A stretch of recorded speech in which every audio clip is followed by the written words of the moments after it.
You're watching Shalom TV, celebrating Jewish culture.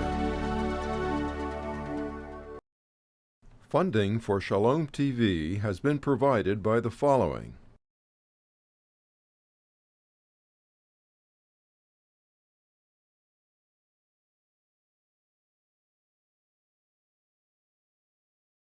And by viewers like you.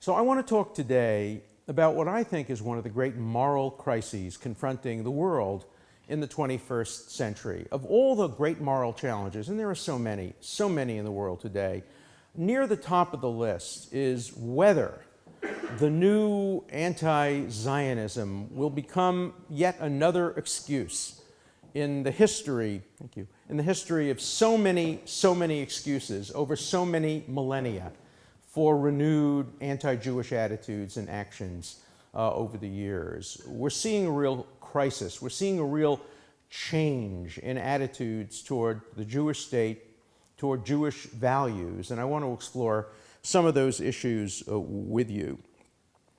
It always begins on the campuses. It begins on the campuses, whether it's communism or Nazism. It always begins on the campuses. Nobody should ever be surprised that the most radical elements on all sides, right and left, begin on college campuses. It begins with many of the professors, and it begins with many radical students. It catches on very quickly on campuses. And the reason it's so important to focus on campuses is not only do campuses produce our future leaders. When I teach my class in criminal law, I not only look out and I see the future dean of the University of Connecticut Law School, who was my student in criminal law 35 or so years ago, but I see the future president of the United States, the future secretary of state, the future chief justice of the United States. It is such a privilege to teach at a place like a Harvard Law School because we know who comes through our classrooms and we know who will be perhaps influenced by our teaching or our attitudes outside of classes. And so I see the future leaders, whether it be the future leader of Tibet, who was a Harvard Law School student, or one of the leaders of Pakistan. We see so many. But that's not what I want to talk about today. I want to talk about a much more insidious problem that I think is affecting our own community. The impact that this new anti-Israel feeding frenzy, and that's what it is. It's an irrational feeding frenzy that one sees really all over the world. The impact it's having on our children and our grandchildren. The newest trend in Israel bashing, and even in the bashing of some Jewish values, certainly values of Zionism and Jewish nationalism, the newest trend is that it's led by Jews. It's led by Jewish professors on campus. It's led by Jewish students on campus. It's led by Jewish political figures in some parts of the world. Just one vignette. I recently came from a speaking tour. My wife called it the world tour of anti-Semitism. I started out in London, where I had one experience that was somewhat questionable, but then I went to 3 countries in Norway, to Bergen, Oslo, and Trondheim, where none of the major universities would allow me to speak. I wrote about it in the Wall Street Journal. And then I went from there to South Africa and got a much warmer reception from the Jewish community in Norway. The established Jewish community wouldn't even meet with me. They were terrified to meet with an overtly pro-Israel speaker.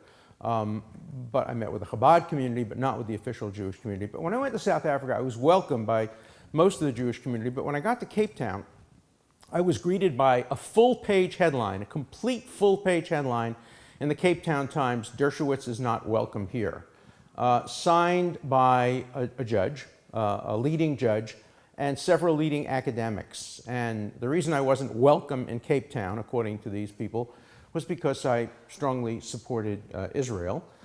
It mischaracterized my positions about the settlements and about the two-state solution, but nonetheless, basically, I was prevented also from speaking the judge, who is now a candidate for the highest court, the Constitutional Court in South Africa, led a boycott effort to try to prevent me from speaking at the University of Cape Town, which was successful. I was not permitted to speak at the University of Cape Town. I spoke in an alternative venue and got 1,400 people to hear me, so it was a successful event, but nonetheless, these were the young Jewish, and they were Jewish, people who were ashamed of me, embarrassed, worried that I would put them in a negative light. What's happened, and it's a symbol of what's happening on college campuses.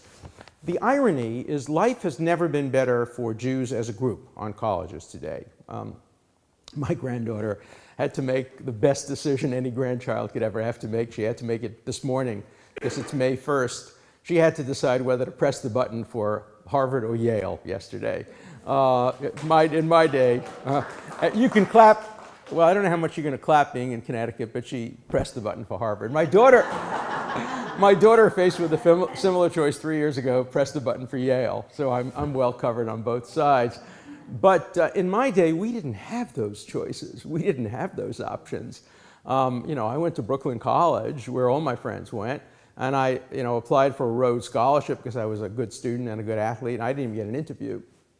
I was turned down, as Ken knows, from 32 out of 32 Wall Street firms. He was the man who really broke the ceiling by becoming a prominent lawyer in several of the best firms in the United States. But things have changed. Today, Jews are welcomed on college campuses all over the country, all over the world, even in places where there is strident anti-Zionism, in Oxford and Cambridge. Jews are welcome. Hillel is welcome. Jewish services are well attended. It's never been better to be a Jew, and it's never been worse to be a Jewish supporter of Israel. And that's the terrible irony. So what does it do? It tells our students, be Jews, that's good. But it tells our students, don't be Jewish Zionists, that's bad. And our students want to be popular. I wrote my book, The Case for Israel, because a student came over to me. It was during the Aseret Yemei Teshuvah, the 10 days of repentance between Rosh Hashanah and Yom Kippur. The student was, I think, a junior at Harvard College, and he said, I need you to give me teshuvah. I need you to give me forgiveness, repentance. And I said, I don't even know you. What did you do wrong? He said, it's not what I did, it's what I didn't do. He said, I went to Ramaz High School. I had a very good Jewish education. I went to Jewish summer camp. I went to, it wasn't Birthright at the time, but he went to Israel on a program. He says, I know everything. I know so much about Israel. And I sit quietly in my class as teachers rail against Israel. I don't speak up. And I don't speak up in the dining room. I don't speak up in the bull sessions in the dorm. And I said, why not? He said, I'm embarrassed, but I won't be popular. I won't have dates. People won't like me if I'm perceived to be a Zionist. And that persuaded me to write the book, because when I was growing up, it was very popular to be a Zionist. Following 1967, we all beat our chests and said, wow, we're identified with that great country, David against Goliath. It was so easy to be a Zionist. Today, it's very difficult to be a Zionist on campus. You are berated by your professors. You are berated by the TAs, by the junior faculty, by many of your colleagues. The students who are supportive of Israel tend to be quiet. They don't have the demonstrations on the campuses. They don't have the checkpoints where they dramatically illustrate what happens to a Palestinian in Israel, or recently students were given notices that their dorm rooms were going to be destroyed and said, see what it feels like to be a Palestinian in Israel. So it's very, very difficult today, and we don't expect courage from our children and grandchildren and nieces and nephews. College students are not known for their courage. I have to tell you, neither are university professors. You would think with tenure, more professors would be willing to speak out. But whenever I speak at university campuses, most recently at the University of California in Davis, which famously or infamously tried to stop Michael Oren from speaking, what happens when I speak on the campus is that afternoon or the next day, I'll get a series of phone calls from Jewish faculty members saying, thank you, Alan, for speaking up. They practically speak in a whisper. What are you whispering about? Well, they're terrified to speak out. They support Israel, but they are afraid to be perceived as pro-Israel because even with tenure, most professors don't want to be unpopular. They want high ratings. They want to be perceived as being well-liked by all of the students. And if you become identified as pro-Israel, immediately 20% of the students are going to dislike you and are going to grade you down on your evaluations. Students fear that they will be graded down on their recommendations and even on their actual classroom grades. It's very difficult, and it's not easy to fight. I had a brilliant young student a couple of years ago. Some of you may know him because he ran and lost recently for Congress in Illinois, Joel Pollack. And Joel was my student and research assistant. Again, he and I don't see the world the same way. He's a Republican, I'm a Democrat. But one of the professors at Harvard Law School, who was a brilliant professor, Dean Paul knows him, brilliant professor of property and other subjects, Duncan Kennedy, knows nothing about the Middle East, nothing whatsoever. As far as I know, he's never been there, knows nothing about the Middle East, but he's a radical lefty. And of course, radical lefties have an obligation to speak out against Israel and to teach courses against Israel. So this man decided to teach a course on the Israel-Palestine conflict, knowing nothing about the subject. I mean, it's like Noam Chomsky. Noam Chomsky suddenly has become an expert on the Middle East when he's a linguist. And I've never taught a course on the Middle East because I don't think of myself as an objective scholarly expert. I think of myself as an advocate. So I teach courses on subjects that I'm expert on criminal law and constitutional law and a range of other subjects. I don't teach courses on the Middle East conflict. So Joel took the class and he saw the syllabus, and the syllabus was incredibly one-sided. Just everything that you can say negatively about Israel from the day it was established till the current time was in the curriculum, was in the syllabus. There was no counter position presented at all. Oh, sure, he took 4 pages from one of my books in order to criticize it and took them out of context and a few other things like that. Well, what did Joel do? He did something very clever. He decided to use the internet. And so he created, he didn't protest, he didn't have demonstrations, what he did is he created an alternate syllabus on the internet. For every class, he told students what they could read that would present a different perspective. And he did it very cleverly. He didn't give, to counter anti-Israel radical rhetoric, he didn't give radical pro-Israel rhetoric. He gave objective, neutral, historical material. Some of it wasn't particularly pro-Israel, but it was right down the line. By the end of the semester, more students had read Joel's alternate syllabus than had read the professor's syllabus because they knew they were getting veritas. That's what he called his syllabus, veritas, the motto of Harvard, and that truth. And students want to hear all sides of an issue. When I was banned from speaking at the universities in Norway, the students in all 3 universities demanded that I be given a forum and packed the school to hear me speak because they didn't agree with me, but they wanted to hear a different perspective. They wanted to hear all sides so that they could make up their minds for themselves and not be told what to think about these issues. And so it's a very, very tough effort. It's not going to be won easily on college campuses. It's going to be a very difficult, gradual effort over time to convey a sense of reality. The thing that's most damaging is we're seeing another subtle change. It used to be, if you went on campuses 3, 4, 5 years ago, you'd see the major focus was on the occupation, capital T, capital O. If you ask colleges, campuses all over the world, what is the occupation? They would have told you 5 years ago it's the Israeli occupation of the West Bank. 7 years ago they would have told you of the Gaza. Nobody would have said the occupation is the Chinese occupation of Tibet. Nobody would have told you that the occupation is the Russian occupation of Chechnya. Nobody would have told you about other occupations in the world. The occupation of lands captured by Israel in 1967. Today that's very different. The occupation today means the occupation that began in 1948. That's what one is hearing. It is no longer the occupation of lands captured in a defensive war in 1967. It's 1948. If you look at the petitions that are going around in the BDS movement, the boycott, divestment, and sanction movement, they all start, many of them at least start, by saying Israel has occupied Palestinian land since 1948, and then it goes on to move from criticism of the occupation from 1967 to criticism of all of Israel's policies, to criticism of Israel's right to exist, to movement toward what they try to do to put a veneer of civility on their claim, movement toward a one-state, secular, democratic solution, as if it is conceivable that there would ever be a secular, democratic state other than Israel in the Middle East. Of course, there is already a secular, multinational, democratic state. It's called Israel.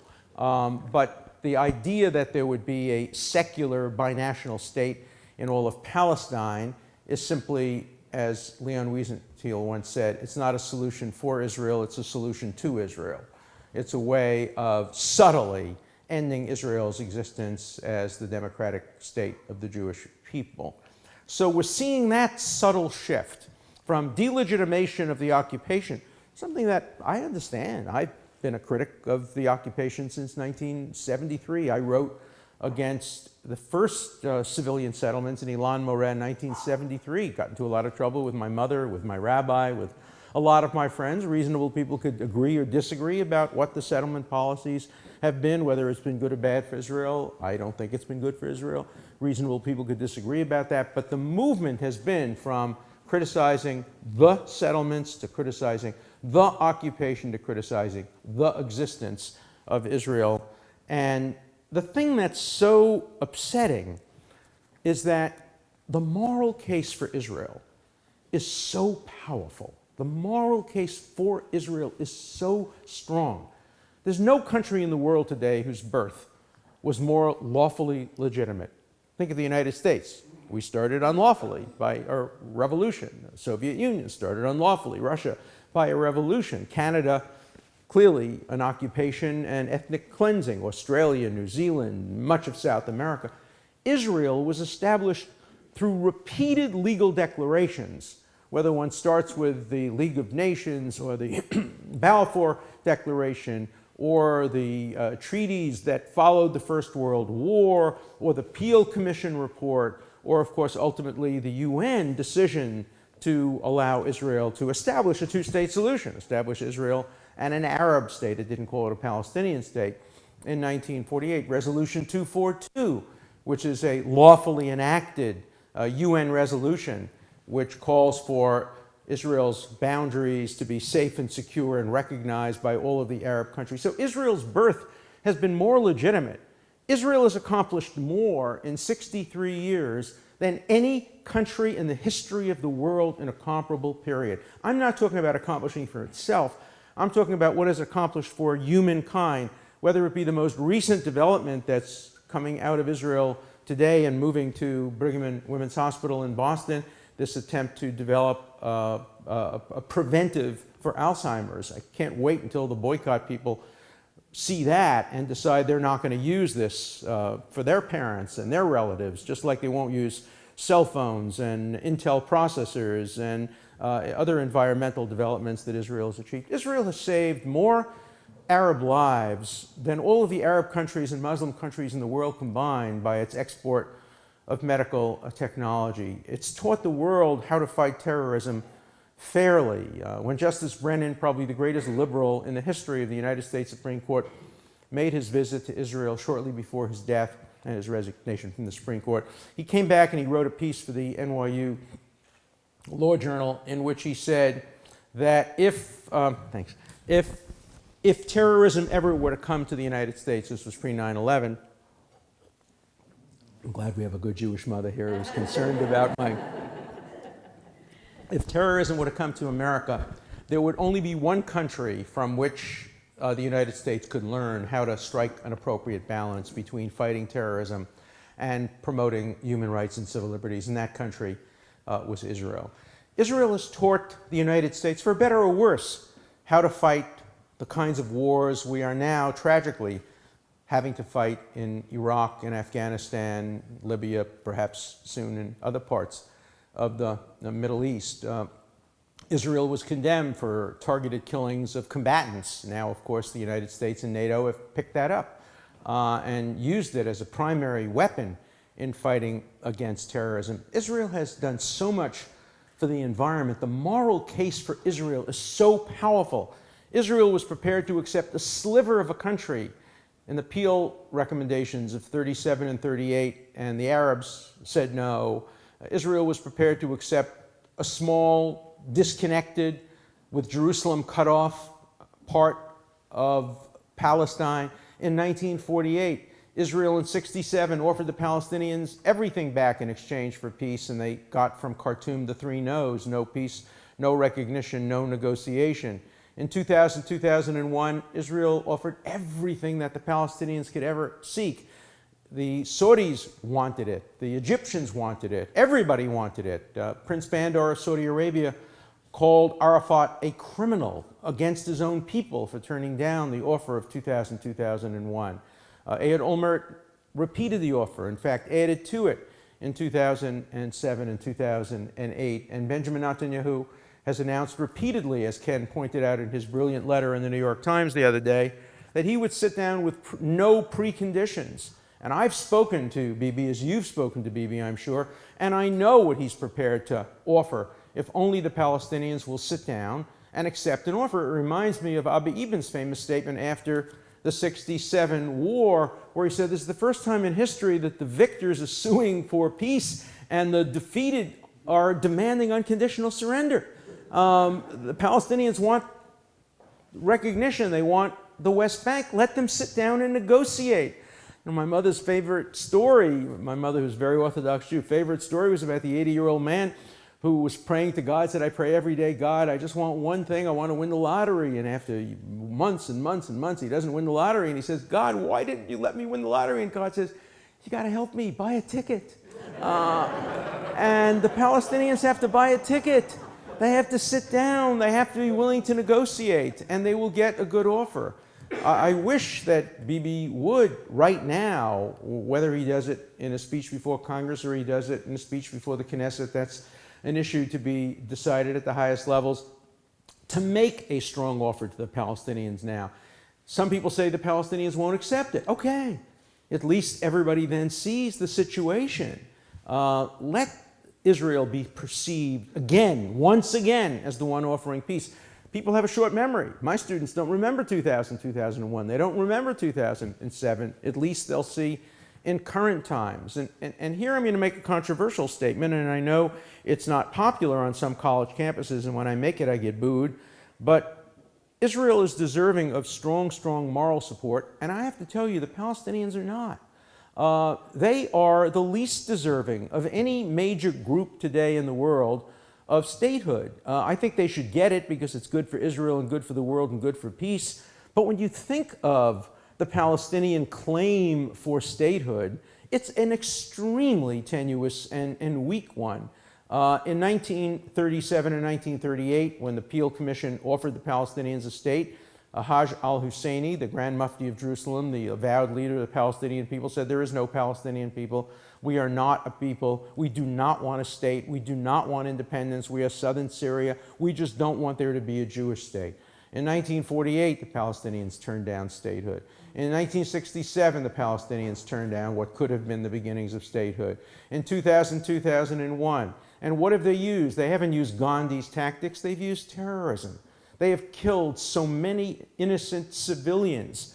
Why do they deserve statehood before the Kurds do? Why do they deserve independence before the Tibetans do? Why is their claim today seen as the greatest claim in the world today? I was in front of the UN not so long ago, and I saw a group of Tibetans wearing Tibetan local outfits, and they were chanting in front of the UN, calling for independence. And I asked them why they weren't inside, and they said they're not even allowed to use the bathroom of the UN. They're not allowed inside the UN building.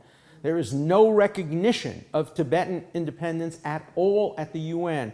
And there's a whole unit of the UN devoted to the rights of the Palestinian people. When the people with the lowest claim to statehood are given the highest status, and the country with the highest moral claim to independence, Israel, is given the lowest moral status, there's something wrong with the moral calculus in the world today. And what's shocking to me is that our children, our grandchildren, our students don't see this moral disconnect. You can disagree with me on the Palestinian part of it and say the Palestinians deserve statehood. And in the end, I'm probably making a rhetorical point. I would vote for statehood for the Palestinian people. They deserve it, even though they may be 11th or 13th or 17th on the list of those who deserve it. But when you compare their moral claims to the moral claims of Israel to live in peace and to live in dignity as the nation state of the Jewish people, and people complain, my secular friends, my secular radical lefty friends say, but there shouldn't be a Jewish state, but they have no complaints about the fact that the first chapter of the Charter of the Palestinians calls for the Palestinian state to be a Muslim state. Does anybody really expect that Egypt will no longer be a Muslim state?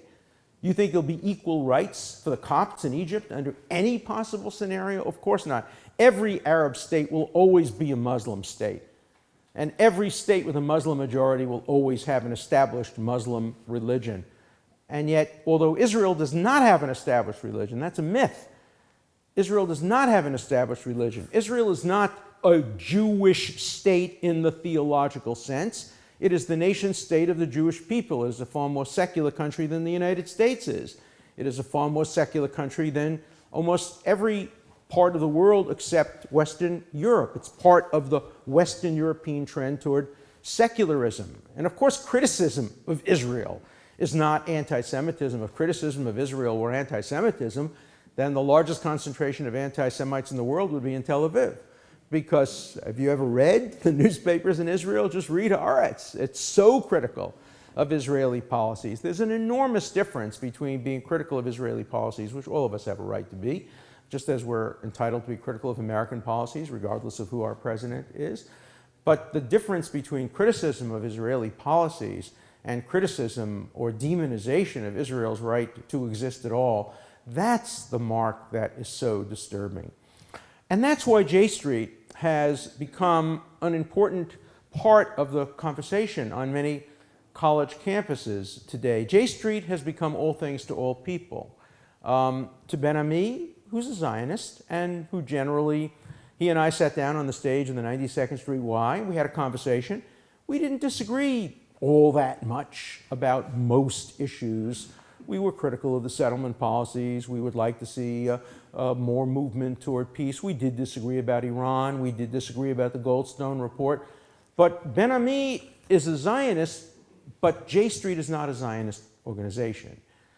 Ben-Ami may be pro-Israel, but many of the people in his organization are not pro-Israel. And J Street made a terrible fundamental mistake when, for the first time, a proclaimed pro-Israel organization called on the United States to vote to sanction Israel at the Security Council of the United Nations. And that was the line that was crossed, and for several Congress people and many others, that was a line they couldn't cross with them. The Goldstone report was another line. If anybody has actually read the Goldstone report, it is such a disgrace. It is such a piece of drivel when it comes to any kind of academic or scholarly content. It was just written by a group of zealots. I'm not sure Goldstone read it or wrote any part of it.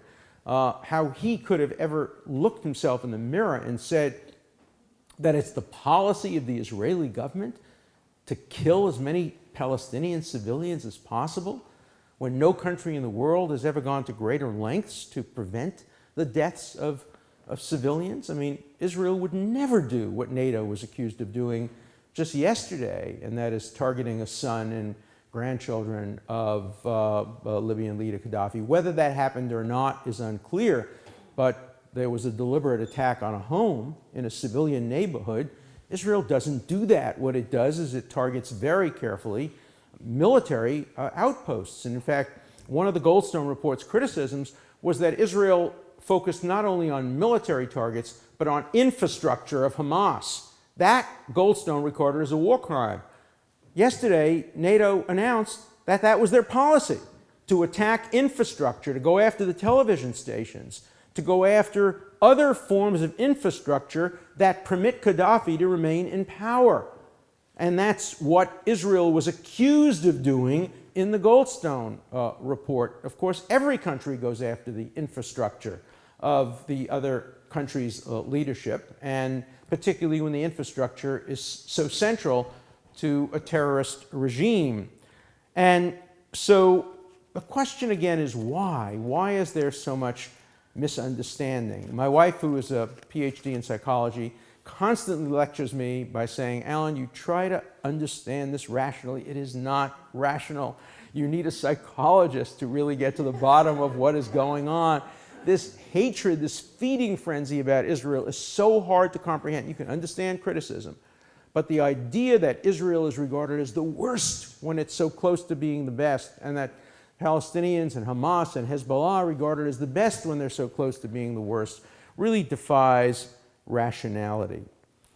There are new realities today in the world. Nobody knows how these realities will play themselves out. I love watching the pundits on television predicting the future. These are pundits who 3-4 months ago could never have dreamed of what was going on in the Middle East today. Now they're sitting and predicting what's going to happen. You get somebody like Nick Kristof. I have 3 predictions I'll make about Nick Kristof.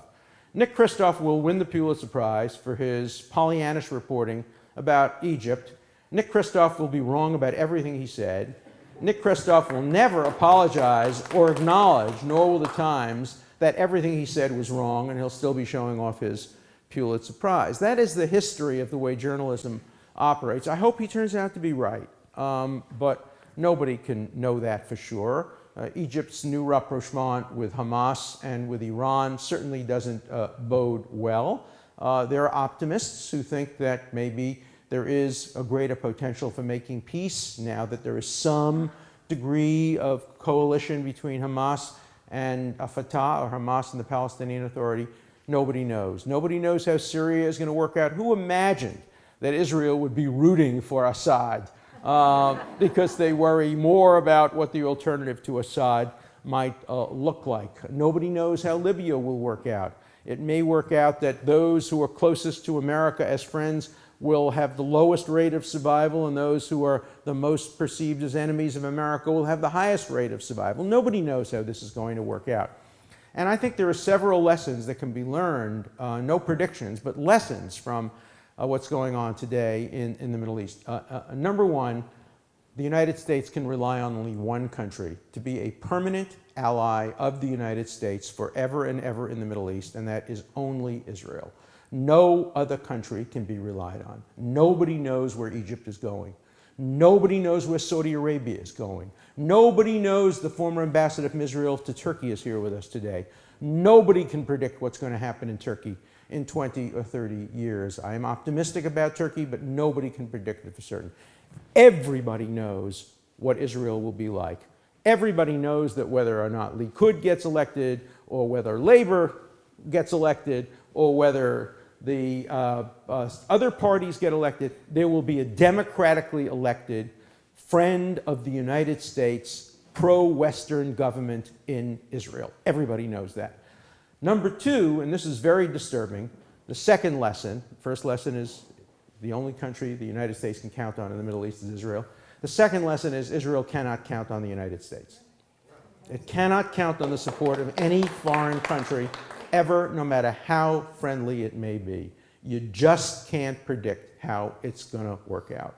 You can't predict whether or not the United States will continue to support Israel militarily, continue to support Israel at the United Nations. One hopes, one expects, one spends one's life working to make sure that it happens. But if I were an Israeli, I would be saying to myself, one has to depend only on Israel's ability to defend itself. That was true until 1973. Israel didn't get much military support, at least open military support, from the United States. From 73 on, it got massive military support from the United States. I believe it will continue to get military support from the United States, but nobody can count on that in Israel. Israel has to make its own decisions in relation to Iran. Israel has to have realpolitik. It has to be sure that it puts the interests of its own citizens before anything else. And the third, it was interesting what you mentioned in the introduction, that you always grew up to think that Israel was the world. I think too many people think that. And the events in the Middle East make it clear that Israel is not the world. Israel is not responsible for life in Egypt. Israel is not responsible for the dictatorships in Bahrain or in Saudi Arabia. There is a Middle East that has its own problems without regard to Israel. And if Israel, God forbid, didn't exist, those problems would probably be even worse. But the idea that Israel, as so many have said, General Petraeus has said it at an unguarded moment, and others have said it. Rahm Emanuel said it in an unguarded moment. He then withdrew it, saying that Israel's unwillingness to make peace with the Palestinians is the central cause of many of the problems in the Middle East. And if Israel only made peace with the Palestinians, then Iran would not any longer pursue nuclear weapons. That's absurd. That's just ridiculous to think that Israel making peace with the Palestinians, which it should do for its own benefit, has major implications around the world. Most Arab countries don't care about the Palestinians. They use the Palestinians as an excuse. It's a Roman circus to attract attention away from the real problems that are going on in the country. And so my hope is that this is, I think, a very good opportunity. And let me end by giving you my peace proposal. So my peace proposal goes something like this. President Obama, who has never been to Israel as a president, he went to Israel and went to Sderot before he was elected. President Obama ought to announce that within 2 months he is going to make his first visit to Israel and to Ramallah. And in exchange for that, the Prime Minister of Israel will announce that for the next 2 months there will be no further building on the West Bank, and that during that 2-month period an intensive effort will be made, Palestinians would have to announce this as well, an intensive effort would be made to try to work out the ultimate borders, just the rough borders, of what a division would look like, what a Palestinian state would look like, how it would exclude Ma'ale Adumim and Gilo and other areas, and what areas of land might be exchanged. And there would be tentative lines drawn, and then some other areas that are in dispute. And Israel would agree that it would not any longer continue to build in those areas that would become part of a Palestinian state, and the Palestinians would agree that they would have no problem with Israel continuing to build in those areas that will ultimately remain part of Israel. I think that Rahm Emanuel was right once when he said, never let a good crisis go to waste. There are crises in the Middle East. This is a good crisis, and it shouldn't go to waste. And I think it does take bold leadership, and we have not seen bold leadership from Washington on the Middle East. Some Israelis are afraid of bold leadership, but remember, Israel's a democracy. It can always say no. I'll never forget a conversation with Bill Clinton at somebody's home on Martha's Vineyard, and there were a group of people who were very anti-Israel, and we're saying, well, Israel is so difficult, to deal with, and Bill Clinton said, you're right. He said, Israel's problem is it's a democracy, damn it. He said, I can call King Hussein and tell him what to do. This was in King's. I can call King Abdullah, tell him what to do. I can call the King of Saudi Arabia, tell him what to do. I can't call the Israeli Prime Minister and tell him what to do. He has to check with his parliament. He has to check with his cabinet. He has to check with his people. It's a democracy. It's so much harder for America to deal with democracies. Well, we love Israel because it's a democracy. The Jewish people will never speak with one voice on anything. We know that. But my point is that we ought to be making the 80% case for Israel. The case for Israel that 80% of people agree with. The case for Israel that will get the support of all mainstream supporters of Israel, all people who love Israel. And I think this is a time for us to work together. This organization, which is a wonderful organization that promotes friendship between Israel and the United States, makes that 80% case. It tries to avoid getting involved in the divisive issues. The big difference between this organization and Ken and me, we try to emphasize points of agreement. J Street tends to emphasize points of disagreement. This is a time to be together. This is a time to emphasize are matters of agreement. This is a time to convey to our children and our grandchildren the strong moral case for Israel. So thank you for listening to me. I'll take a couple of questions and then I have to run off, but a few questions. The reason for a Palestinian state is the current situation is untenable. You can't have an occupation that continues forever. Either the Palestinians on the West Bank have to be given citizenship and the right to vote, or they have to be given status on their own and have their own state. Being subjected to governance by others for an indefinite period of time has never worked and can never work for a democracy. So whether it'll be good for the Palestinians or bad for the Palestinians to have independence is an issue for them. I think Israel has to create secure borders. It has to create and it shouldn't depend on treaties. Of course, you don't depend on paper to protect yourself. It needs, and look at Egypt. I mean, who knows what the Egyptian treaty will look like a year or 2 years from now. What it needs to do is create borders that are defensible, maintain some military presence, either through their own or through NATO or through the United States in the Jordan Valley, that would give it some protection. There's no perfect answer, but the current answer in the long term is just not sustainable, I believe. Yeah. You don't make Israel into a partisan Republican versus Democrat, liberal versus conservative issue. You don't create a situation where the Prime Minister of Israel is perceived as coming to speak to a Republican-controlled Congress over the opposition of the Democrats in the White House. You don't put all your eggs in one basket. I can tell you when I go to Israel, the leaders of Israel constantly urge me to remain a Democrat, to remain a supporter of Obama, and to try to have influence from within. Samantha Power is a good friend of mine. She's my former student. She is not anti-Israel. She is a young person, like Barack Obama is a young person, and they reflect attitudes of that generation rather than attitudes of my generation. Samantha Power was appalled when people thought that she was anti-Israel in any way. She made a stupid statement about Israel some years ago as part of a broader context about her concept of the obligation to protect civilians, and she was, of course, instrumental in the decision to go into Libya, which may turn out to be good or may turn out to be bad. My job is to persuade Samantha Powers to maintain a strong position on Israel. Samantha Powers was the single most important voice in getting the United States to pull out of the Durban II conference in Geneva last year, and I pushed her very hard on that.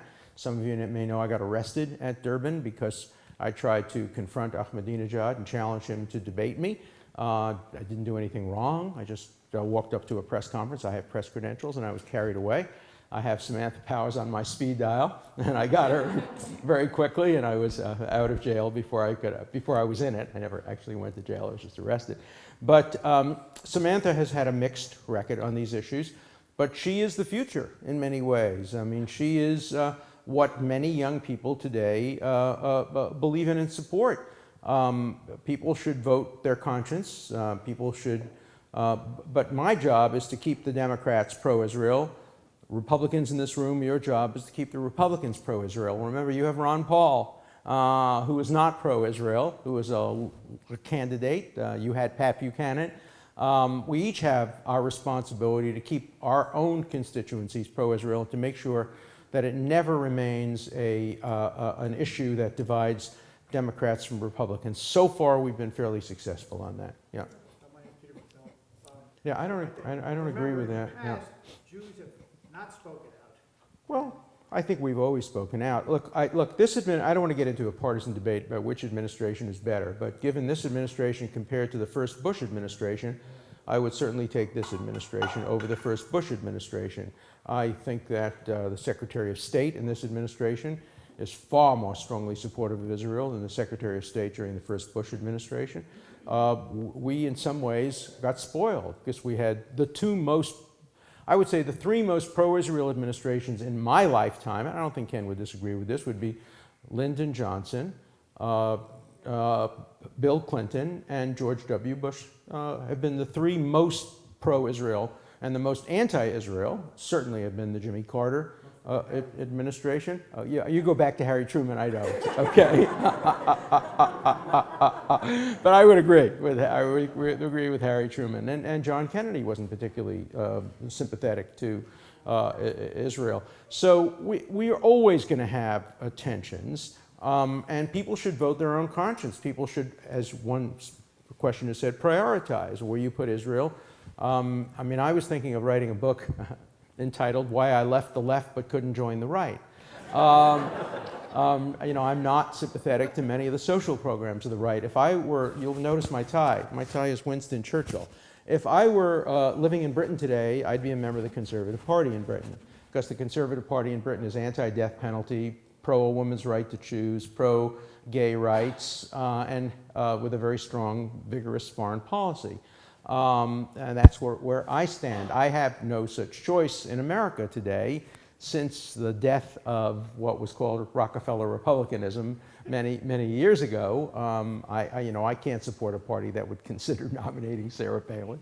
But you might. And for Jews, that may become a very difficult issue in the next election if the Republicans nominate a strongly pro-Israel person who is, however, against many of the values that many in the Jewish community stand for on domestic issues. And I think one of the great challenges for our children and grandchildren, particularly on the college campuses, is we have to persuade them that they can be progressive Jews, that they can be on the forefront of the feminist movement, they can be on the forefront of the environmental movement, they can be on the forefront of supporting gay rights, they can be on the forefront of supporting a woman's right to choose if they want to. I'm not saying we should push them in that direction, but that's where they are. They can be in all of those areas and be strongly pro-Israel.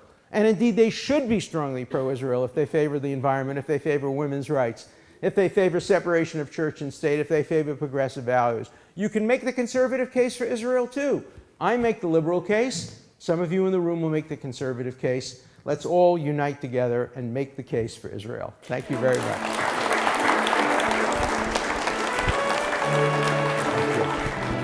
We would be pleased to send a complimentary DVD of this program to anyone who can send a tax-deductible contribution of $36 or more to the nonprofit organization Jewish Education in Media to help support our programming.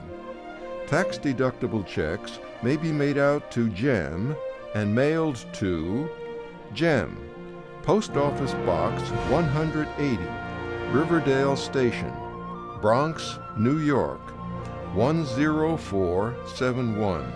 Please indicate the program for which you would like a DVD, and we thank you for your kind support.